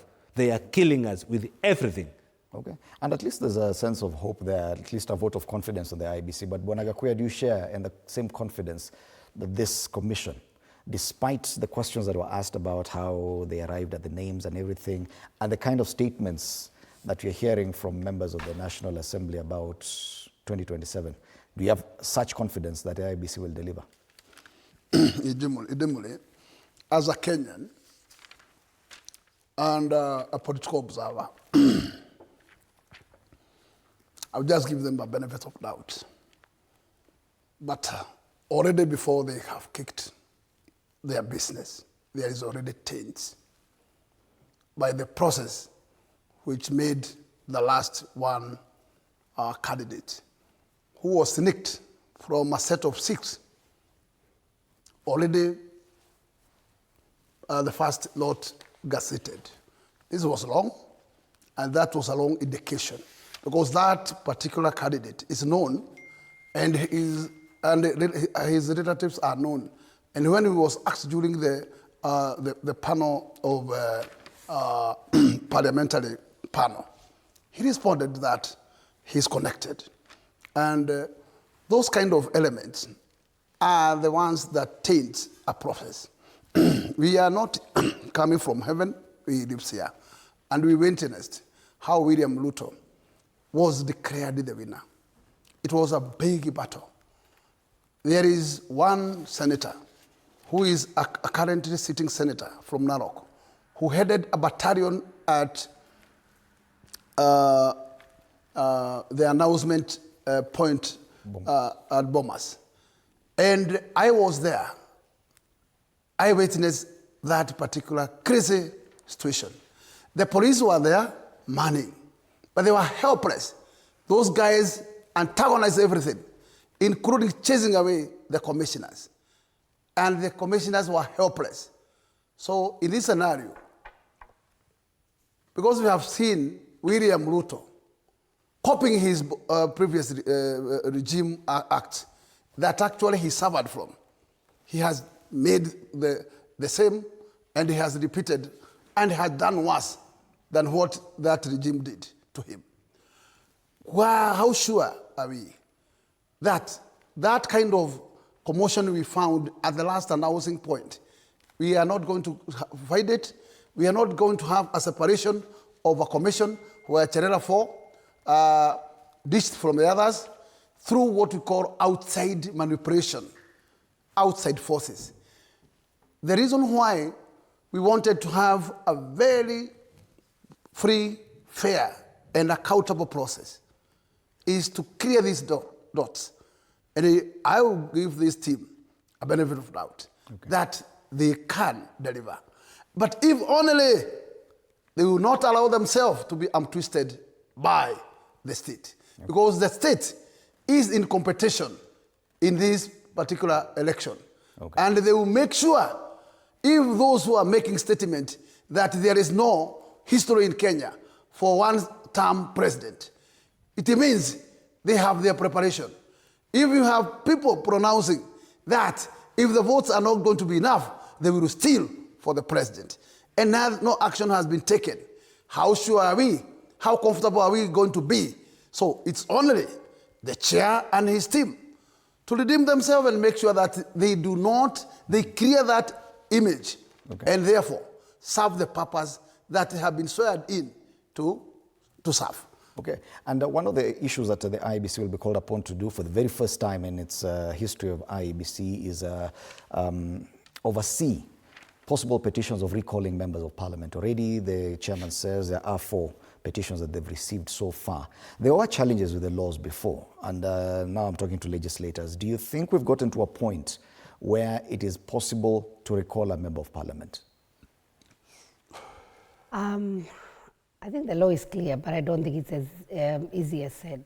And first and foremost, allow me just to say on that IEBC person who said they are connected. And you know, in Kenya, we are all relatives. You might find that maybe we are also connected and we are relatives and we don't know. Hi, cousin. We are chatting that last minute, cynical of the name. And the name was related. And so if I have a brother, and you know, Gakuya is also from Moraga County, maybe we are related.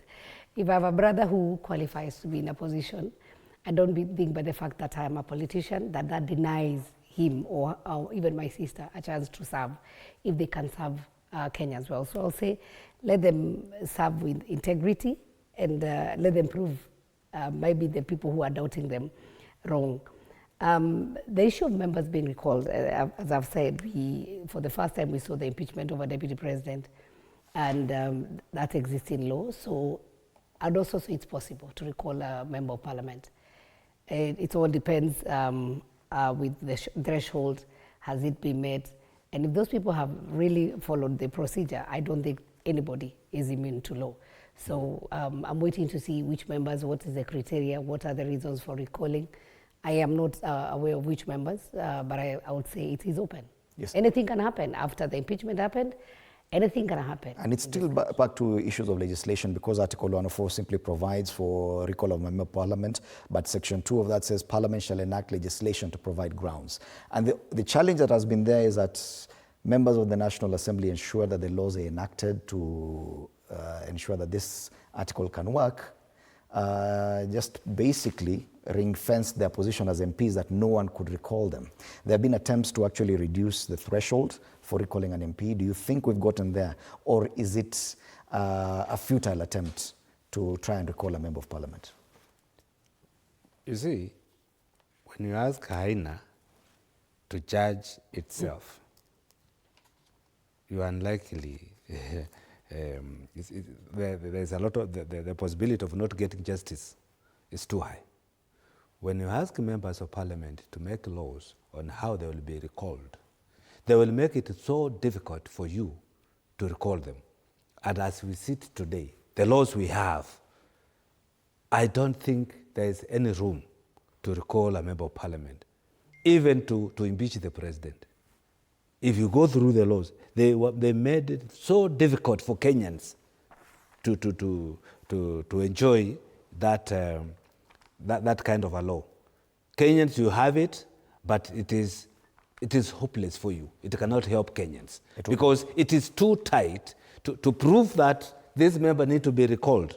Let me tell you, Kenyans, you will have a lot of work to do because actually it even states that if a member of parliament must be convicted by court for certain actions.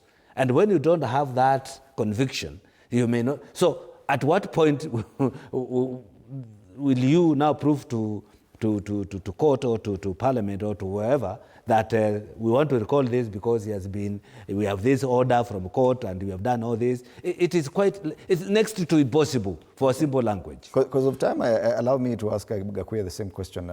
We've heard it from politicians from Mount Kenya region, especially those allied to your party or your preferred party leader, former Deputy President Rigathi Gachagua, calling for the recall of MPs. Do you think it is a feasible thing for anyone to try and pursue at this point? If the powers are under the people, there's nothing possible. There's nothing impossible. It will only become impossible when the parliament will be part of the approval. Otherwise, the people are okay, and the people will do the right thing, because it's the right of the constituents, if they are dissatisfied with the member, to make sure that they follow the procedure and they attain the requisite threshold. That is by way of making commitment in signing against or towards that particular expel. The only clear thing is, if this process, we will see the right of the day through parliamentary process, it will be killed. It will not find thresholds. Okay. And that's where it will die. All right. Yeah. Well, the IEBC is, as I said earlier, its work is cut out in terms of overseeing by-elections, possible recall of MPs, boundaries review, voter registration, voter education, and so many other things before 2027. Whether or not they will do it, we can only pray and hope. As we come to the end of the show, there's debate with regard to the selection of the presidential candidate by the joint opposition, if I may call it that. It is part of the stories that we've covered here on TV 47, opposition presidential candidate. Let's have that story before they give their final comments.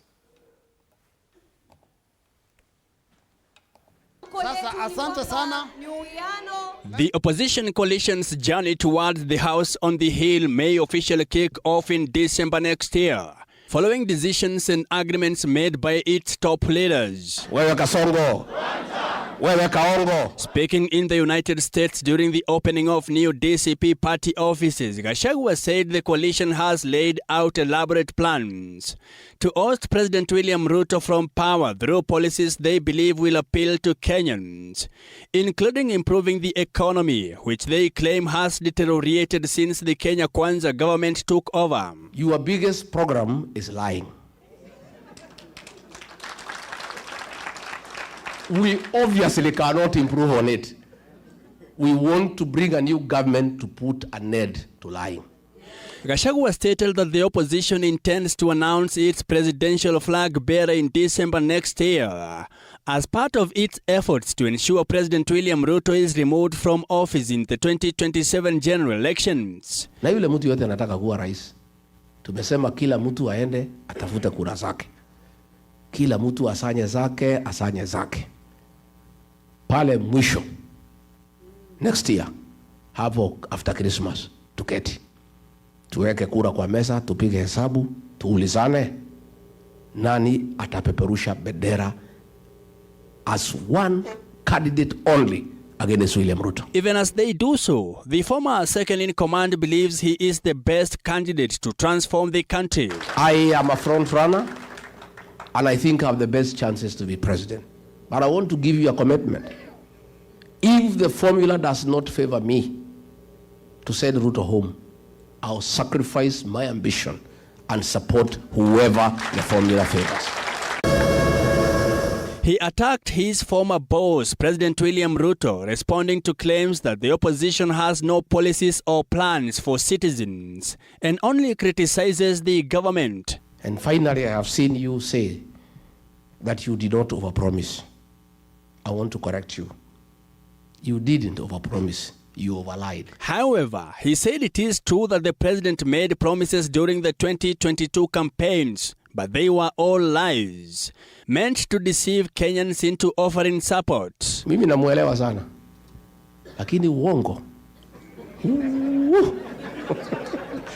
That man lies without blinking. Helicopters inamfuata karibu usifanye accident huko juu. Everybody has a helicopter. And you know, a helicopter is $1 million a day. The opposition's current goal, which includes Eugene Wamalu of DAPK, Martha Karua of PLP, Kalonzo Musyoka of Wiper and Gachagua of the DCP party, is to build a new administration that will eradicate the threat of corruption and kidnappings, allegedly orchestrated by government. Asante sana. Mike Kagwango, TV 47, Nairobi. The houses indicate that there is a selection committee in place that has already come up with a presidential candidate for 2027.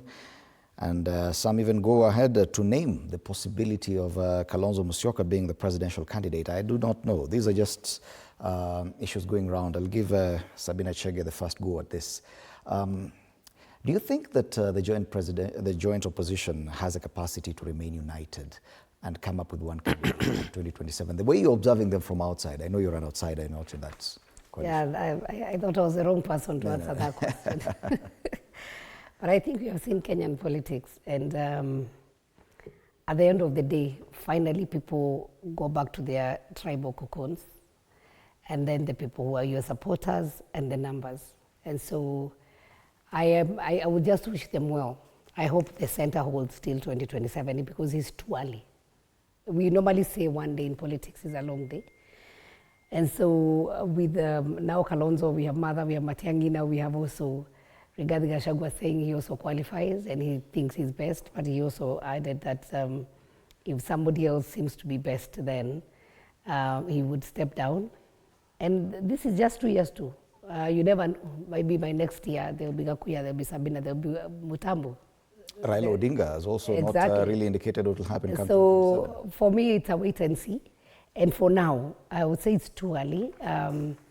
What we need to do is ask ourselves, how do we make Kenyans have food on the table and be sure about tomorrow? There are those who argue that the by-elections that are coming up, and that would be very recent because very close from here because of the IEBC has to do that, that could form the basis or a new battlefront that could determine the presidential candidate. Do you think it is that obvious? I wouldn't think so. If it was 1 year to the elections, I would say maybe the by-elections would determine. Like what we saw in Junja, Rurie, it was too close to, in Kiamba, it was too close to the elections, and so that shaped up. And we've seen, I was a member of TNA. TNA was formed, I think 3 months before, 2 months before nomination into the election. It was actually a party that came in the new year, that was 2017. If you look at the Jubilee and of course the UDA, the elections, by I think February, we didn't even know who was our presidential candidate. And I think I remember myself asking the former president, Uhuru Kenyatta, which way? We didn't even know which t-shirt to print. Were we going with Jubilee or which other party? We didn't even know our presidential candidate. I think we came to know in April before, 4 months to the elections. So how we have seen it play before, I would say this is too early to call. I would say the by-election might be too early, might be to act as a litmus test. Because so many things will happen. I know there are going to be so many fallouts, and there are also going to be so many new allies and new friends found. And so it doesn't mean because we are not in the same political divide today. You could actually find yourself on the other side. Yes. Exactly, you can find yourself. I feel it's too early. And as I want again to put it, we need to focus on what is ailing Kenya. How can we help? Because if we focus on 2027, that is where we lose the plot. Kalonzo Musyoka, possible candidate, according to some depictions here and there. People have mapped out and said Kalonzo Musyoka stands a better chance this time. Coming from Mwangi Central, what do you think, Bwana Mutambo? From where I sit, I am not certain whether that decision has been made yet. But those are good prayers. If they pray for Kalonzo to be the candidate, it's a good prayer. And not only for people from Mwangi Central, but for the entire country. Because I want to tell you, it is not the business of Gachagua, Kalonzo, Eugene, to see the president out. It is the business of Kenyans. It is Kenyans who feel that this regime needs to go. So whatever they are doing, they are just implementing Kenyans' wish. Majority, let me not say every Kenyans, because I know in 10, there are 2 who are supporting Ruto, which is okay, it is their right. 80% to 90% of Kenyans are tired and they have made up their mind. Nobody want to hear anything, apart from 10 or 20%, those who are close to him. But the rest of Kenyans, I can tell you, the ground is very hostile for Ruto. So it is the business of Kenyans, not the business of united opposition. It is the business of Kenyans, and they don't care who. If that united opposition comes with Gakuya, we will vote him in as the president. What, in your opinion, will try and guide them, the joint opposition, towards that? Because Kenyans, to decide, they will decide come 2027. You see, at the end of the day, you must bring a credible candidate. You cannot be preaching water and we are drinking wine. If we are saying we want a credible leader for this country, that united opposition must think through those lines. That who is a credible candidate who will change the lives of Kenyans. We want somebody who thinks about Kenyans and not themselves. Because the current regime now thinks about themselves. They don't think about Kenya.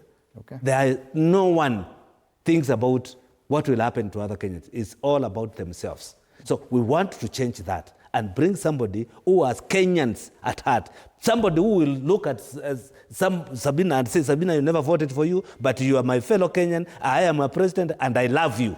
Okay. You will not hate her because she never voted you. We need that kind of a person. Gakuya, there are those who say the by-elections could determine a lot, that is a litmus test towards 2027. Others say it, and there's one cartoon on the Star, I think, that talks about Raila being a game changer come 2027. There's also this indication that there is a selection committee already in place. And this is a report by a different media house. Is there any credence to this? Thank you, Demore. First, let me start with the last one. There is no already sitting committee for that purpose. And you have heard from Gachagua talking about identifying or rolling out their candidate. Not even this 2005, the December of next year. Do you know why? We are dealing with a very crafty president who can do anything to deal with the candidate. And therefore, for the benefit of oneness and togetherness of this particular movement or coalition, they should also be prepared to hide their cards and not to put all their cards on the table. This does not mean there is no way of allowing to one candidate. It will be very, very, very easy. I am a kitchen in that particular circle, and I know what is happening inside there, and there is no harm, and things will be okay. It's only that we cannot walk out and telling Kenyans different statement every other day. But I'm sure the plan is there, and the plan is inevitable. We are going to have one candidate to face William Ruto. But we are not going to do it as the pressure is coming. We shall do it as a tailwind, because we know very well who we are dealing with. What we are saying, that togetherness should remain. They should work. They should do their criss-crossing politics all over together. And every single member who feels that he is an ambitious candidate, he's free to do so. But the final whistle, or the final white smoke, it will be out. Where do you think these reports that Kalonzo appears to be the preferred candidate are coming from? One, there is always assumptions, and people will try to create a scenario it can be there.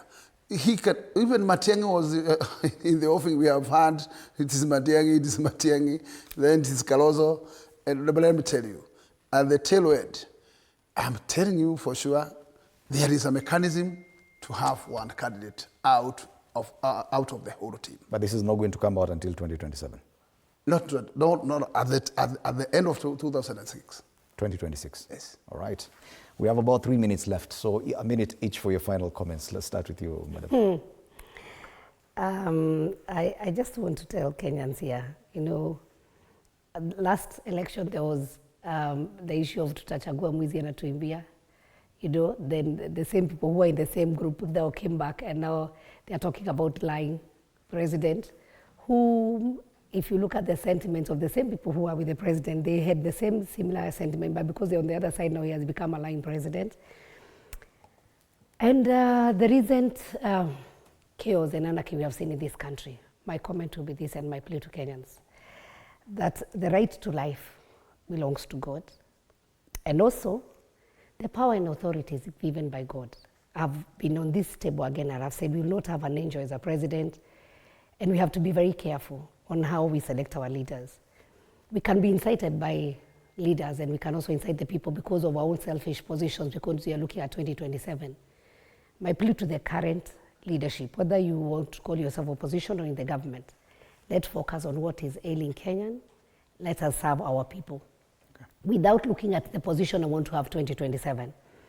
And maybe as I call for once united Kenya, and as I call for people to think of how we can build Kenya instead of destroying what we have and the benefits we have had before. We've had similar names, similar characters from the time I was young, or similar families. They are the ones who have controlled the political scenario of this country. And sometimes we look like we are brainwashed to just follow. We have a kingpin or a leader from a specific region. I want to ask ourselves, don't we have other Kenyans who can also set agenda? Okay. Do we have to allow only a few people to set agenda for us? Kenya belongs to all of us. Okay. And everybody deserves to take leadership. If you have what it takes, let us look at merit. Not the political rhetorics, not the similar stories we've had forever. Okay. Let us focus and build our nation. Kenya is too important. It's such a country that is a lot of people in the world, and you can see the UN, they're almost moving all their global offices to Kenya. Let us not spoil what we have. Thank you. Just a parting shot, Bwana Mutambo. You know, people are asking, why did the people elect Ruto, blah, blah. You are the people who brought Ruto, you are. You know, even God, he selected Lucifer, thinking he's a good person. And when God realized Lucifer is not a good person, he chased him away. So Kenyans elected Ruto, thinking that he's a good person. But he has turned against the people who elected him. And he has started doing bad things to the people whom he is supposed to be doing good things to. So that's why it is a business for Kenyans, because now they are realizing that, the person we chose is not the person we thought. And that is where we are today. And as Madam Shabina is calling for what is a very beautiful thing, to think about our future, to think about ourselves. We can only have that conversation with a person or a leader who is a national unifying factor thinking on those lines. But when this person does not think on those lines of uniting Kenyans, of bringing peace to this country, of not killing people, of not arresting people and charging them with terrorism which are not there, or extrajudicial, if he does not think on those lines, then it becomes very impossible to have a round table with that person who does not think about you. He only thinks about those who are around him. If anybody tries to say anything against him, he is charged with terrorism. If anybody tries to do anything which he does not like, he is abducted. Then how do we have a conversation with such a kind of a leader? Okay. And he is supposed to be the symbol of unity of this country. He needs to come out from that room and sit on another clean room and have a discussion, if that discussion ought to be. But the next agenda for Kenyans is to remove him in 2027. Okay, Bwana Gakuya, 30 seconds for your parting shot. Thank you, Dimbodi. What I would say is that as much as people will keep blaming and pointing fingers, nobody in this Kenya make any mistake to make a choice to either leader. We were not safe if we decided to vote for Kitendawili, as we are not safe by where we are today.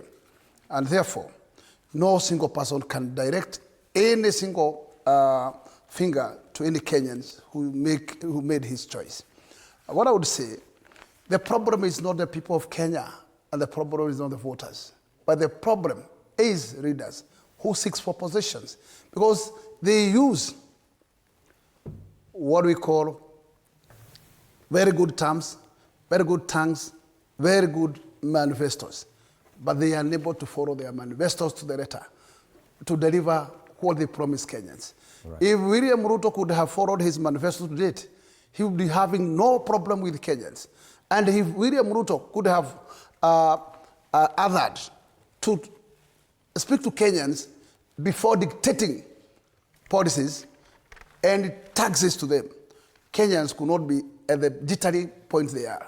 Okay. Today, I would like to say, if Ruto went around this country telling us and blaming Uhuru for being a political hypocrite, for being a political conmanship, for being a political deceit, what has he done different in his tenure?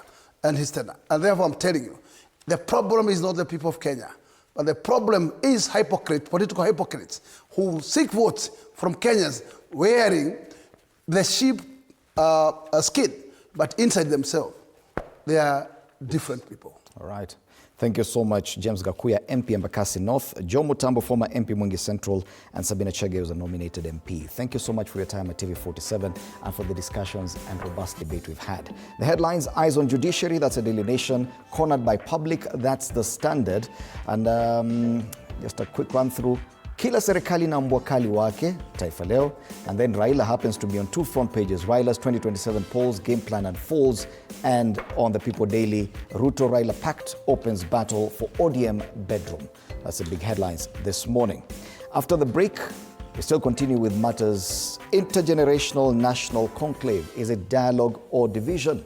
We'll be getting the perspective of the church on that conversation as well.